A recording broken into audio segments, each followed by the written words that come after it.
السلام عليكم ورحمة الله وبركاته، أهلا بيكم في مطبخ فاطمة حبيب. قبل ما نبدأ الكلام نصلي على الحبيب.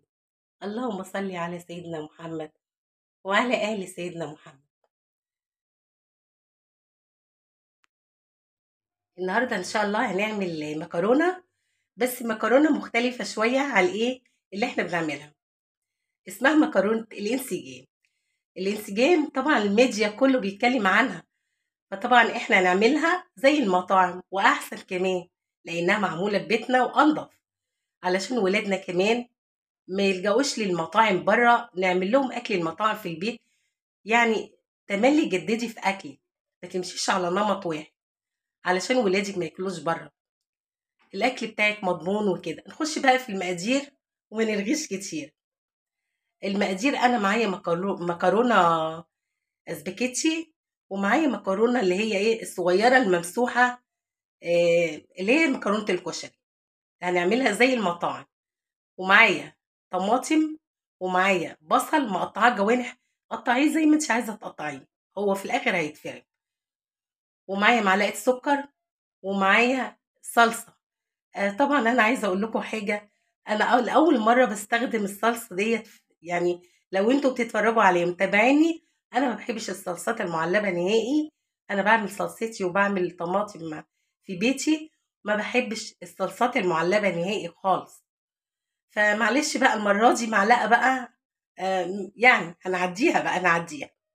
ومعايا طبعًا زيت، هي بتستخدم زيت غزير ما تضبطش يعني إيه، زيت. ومعايا بقى التوابل: كمون، جنزبيل، بابريكا، فلفل أسمر، شطة حسب الرغبة، مع طبعًا توم، توم بقى، معلقة توم مهروس، وإحنا قُلنا السكر، معلقة السكر. هنيجي بقى على البوتاجاز نسلق المكرونة، بعد ما نسلق نعمل برضو ممكن نسلق ونختصر الوقت ونعمل ايه ال... ال... التقلية. دلوقتي هنسلق المكرونة. بسم الله الرحمن الرحيم. طبعا المكرونة هي هقسمها نصين. المية غليت اهي، هنحط بقى هناخد بس هنا شوية زيت.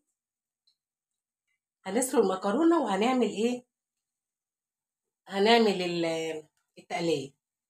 حطينا شوية زيت هنا، هنعمل وهنحط ملح، زيت وملح في سلق المكرونة.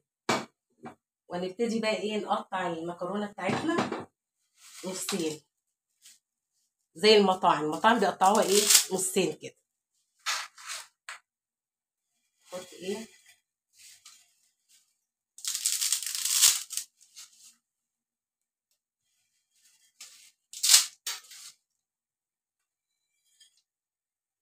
وزن المكرونة اللي هي المقصوص الصغننة ديت، هي برضو ونقلب تقليب، ونقلب تقليبه عشان ما تمسكش ببعض كده. نيجي بقى نقلي نحمر البصل. شوفي الزيت بس سخن كده، اهو، ولا حاجه. شوفي الزيت سخن كده، لا لسه شويه بس. ونسيبها بقى المكرونه ديت مش هنسويها 3/4 زي ما احنا بنسوي، بيبقى فيها عضه كده او ندغه، لا، لان المكرونه دي الصلصه بتاعتها سميكه، فلازم نسوي المكرونه تسويه كامله.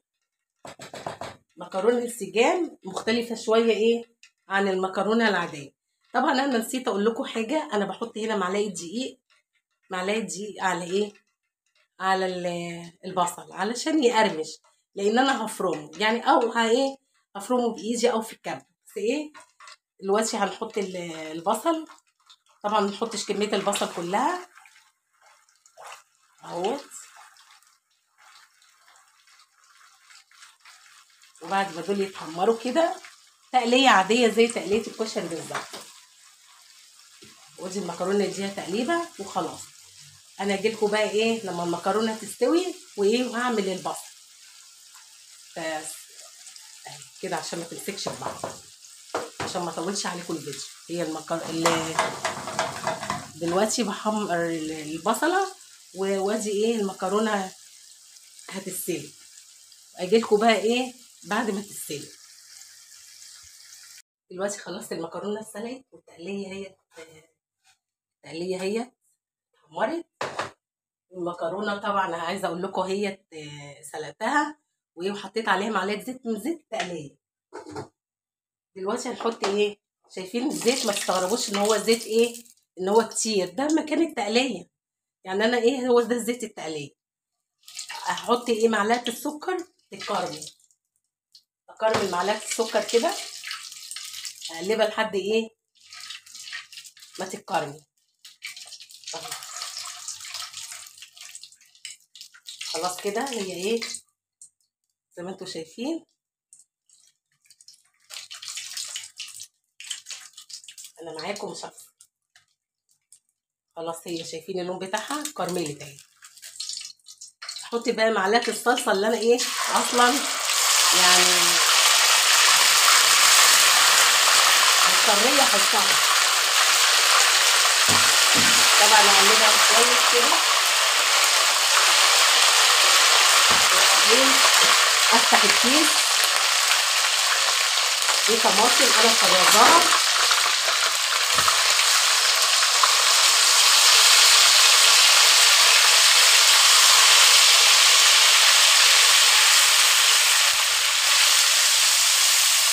شايفين لونها اغمق ازاي، ولسه لونها يغمق لما تحط ايه.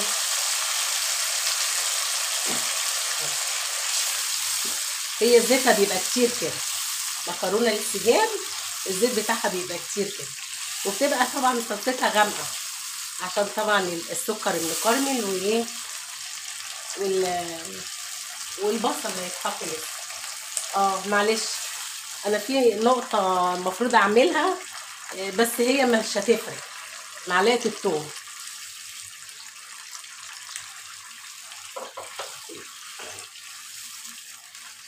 تغلي بقى كده غلوتين مع بعض، واحط التوابل طبعا اللي انا قلتها، الملح. اسيبها بس تغلي غلوه كده وغلوتين، لان انا الصلصه بتاعتي بديها غلوه. بعملها طبعا انتوا عارفين انا بعملها ازاي. بغسل القوطه سليمه وبحطها على النار سليمه، وبعدين بعد ما بتغلي غلوتين بضربها في الخلاط وبشيلها بتبقى جاهزه كده وايه، ولونها ما بيغيرش وبتبقى حلوه. بس هديها غلوه كده وايه وابقى معاكي. في خطوه ممكن نعملها وممكن ما نعملهاش. هنعمل ايه؟ اللي ممكن نضرب دي في الخلاط تقليه، وممكن نعملها كده. انا هعملها كده، انا هفركها بايديا. شايفين انا هفرك دي ايه بايدي كده اهي. دي ممكن تتضرب في الكبه وممكن تتفرك اهي، اتفركت اهي، مش محتاجه اضربها في كده. فايه هفركها وايه واحطها على ايه اهي بتتفرك اهي. ممكن تضربوها في الكبه لو مش عايزين تعملوا ايه، لو مش عايزين تفركوها كده. انا كده فركتها خلاص اهي، لانها بصوا شايفين بتتكسر بسهوله ازاي اهي. شايفين بقت ناعمه ازاي، لان اصلا مقرمشه التقليه مقرمشه. ليه؟ عشان معلقه الدقيق. معلقه الدقيق عايزه اقول لكم معلقه الدقيق دي بتقرمشها. خلاص انا كده ايه، هي تعتبر خلصت خلاص اهي، وانا معاكم اهو ما فصلتش الفيديو. بس هنيجي بقى على التقديم. فيها حاجه ما فيهاش، مكرونه الانسجام قلبه ايه صوص، قلبه الميديا. لا نعملها في البيت احسن.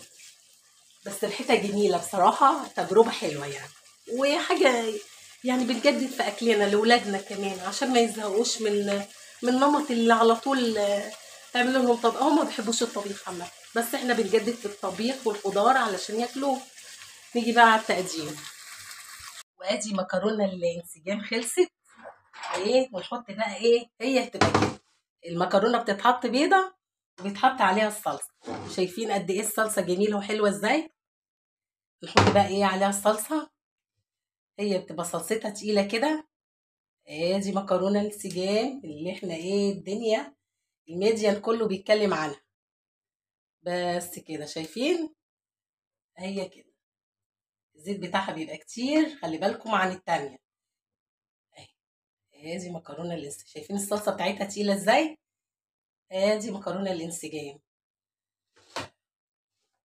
هي فعلا تستاهل التجربه بجد.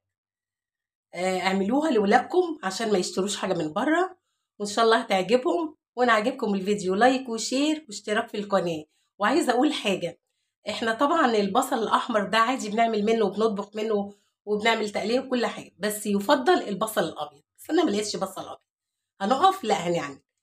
ان عجبكم الفيديو لايك وشير واشتراك في القناه، والسلام عليكم ورحمه الله وبركاته.